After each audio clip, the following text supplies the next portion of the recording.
ছাত্ৰ-ছাত্ৰীসকল এইটো ভিডিঅতে electron volt কাক বলে হেতু বুজিবলৈ চেষ্টা কৰিম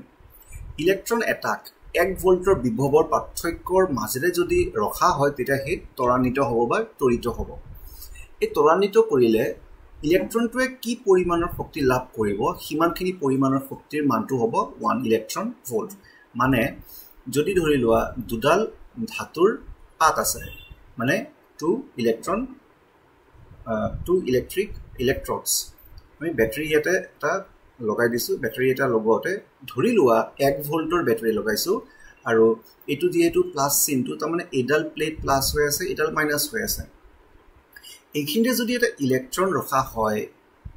ইলেক্ট্ৰন ৰাখিলে ইলেক্ট্ৰনটো যাবগে বাওফালে কিয়নো এই প্লাস মাইনাস ইলেক্ট্ৰডৰ মাজৰখিনি ভাগত এটা বিদ্যুৎ ক্ষেত্ৰ থাকিব বিদ্যুৎ ক্ষেত্ৰৰ বিপৰীত দিশে ইলেক্ট্ৰন এটা যাবলৈ বাধ্য ইলেক্ট্ৰনটো যেতিয়া যাব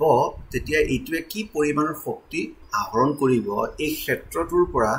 তেতিয়া হলে আমি এই ইলেক্ট্ৰনৰ হিমানখিনি শক্তিক 1 ইলেক্ট্ৰন ভোল্টেৰে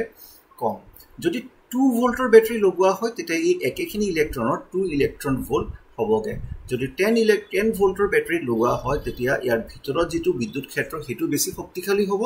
তেতিয়া ইলেক্ট্ৰনটো কিমান শক্তিৰে বা কিমান শক্তি ইলেক্ট্ৰনটো লাভ কৰিব হেতু 10 ইলেক্ট্ৰন ভোল্ট হ'ব এণ্ড সো অন কিমানখিনি সাধাৰণভাৱে আমি বুজিব পাৰো আৰু আমি লিখিব পাৰি 1 electron volt is equal to 1.6 into 10 power -19 জুল এটো ব্যৱহাৰ কৰি এই যেটো সমীকৰণ এটো ব্যৱহাৰ কৰি আমি জুলক ইলেক্ট্ৰন ভোল্টলৈ বা ইলেক্ট্ৰন ভোল্টক জুললৈ ৰূপান্তৰ কৰিব পাৰিম এতিয়া পাৰমাণবিক পদাৰ্থ বিজ্ঞানত এই শক্তিৰ গণনাটো ইলেক্ট্ৰন ভোল্টটো জোখা হয় তাৰ লগতে মিলিয়ন ইলেক্ট্ৰন ভোল্টটো জোখা হয় 1 মিলিয়ন ইলেক্ট্ৰন ভোল্ট মানে মিলিয়ন মানে 10 পাৱাৰ 6 সো 1 MeV হ'ব 10 পাৱাৰ 6 eV যেতিয়া 1 eV টো এই পৰিমাণটো হয় যেতিয়া MeV লৈ ৰূপান্তৰ কৰা হয় হেতু হ'ব 1.6 ইনটু 10 পাৱাৰ -13 জুল এতিয়া আমি এলবাৰ্ট আইনষ্টাইনৰ এটা সূত্ৰ আছিল ভৰ শক্তি সমতুল্যতাৰ সূত্ৰ E = mc² এটো ব্যৱহাৰ কৰি 1 AMU ভৰৰ ভিতৰত কিমান পৰিমাণৰ শক্তি নিহিত হৈ থাকে হেতু এটা গণনা কৰিবলৈ উলাই আছে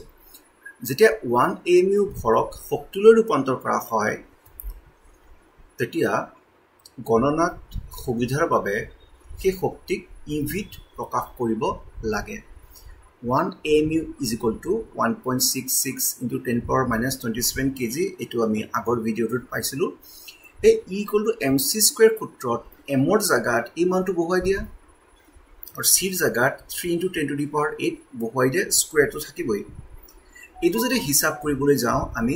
উত্তৰটো ইমানখিনি পাব লাগে কিন্তু হেতু 1.6 এৰে হৰণ কৰি দিলে তাৰ মানে হেতু জুলৰ পৰা ইলেক্ট্ৰন ভোল্টলৈ গুছি আহিব যেতিয়া এই হিসাবটো কৰো আমি আনসাৰটো পাম 931.5 into 10 to the power 6 electron volt 10 to the power 6 electron volt হ'ব মিলিয়ন ইলেক্ট্ৰন ভোল্ট তাৰ মানে 931.5 মিলিয়ন ইলেক্ট্ৰন ভোল্ট আৰু এটো হৈছে যে যেতিয়া 1 AMU পৰিমাণৰ ভৰক শক্তিলৈ ৰূপান্তৰ কৰা হয় তাৰ মানে এইটো সূত্ৰ ব্যৱহাৰ কৰি যেতিয়া 1 AMU ভৰক শক্তিলৈ ৰূপান্তৰ কৰা হয় তেনে এই শক্তি যেটো মুক্ত হ'ব ইয়াৰ পৰিমাণটো হ'ব 931.5 মিলিয়ন ইলেক্ট্ৰন ভোল্ট হিসাবৰ ক্যালকুলেশনৰ সুবিধাৰ কাৰণে কেতিয়াবা 931 মিলিয়ন ইলেক্ট্ৰন ভোল্ট লিখিব পৰা যাব কোনো অসুবিধা নাই 0.5 টো কেতিয়াবা আমি ৰেহাইও দিব পাৰো তথাপিও পাইলে 931.5 মিলিয়ন ইলেক্ট্ৰন ভোল্ট লিখিলো চলিব এটা কথা মন কৰিবা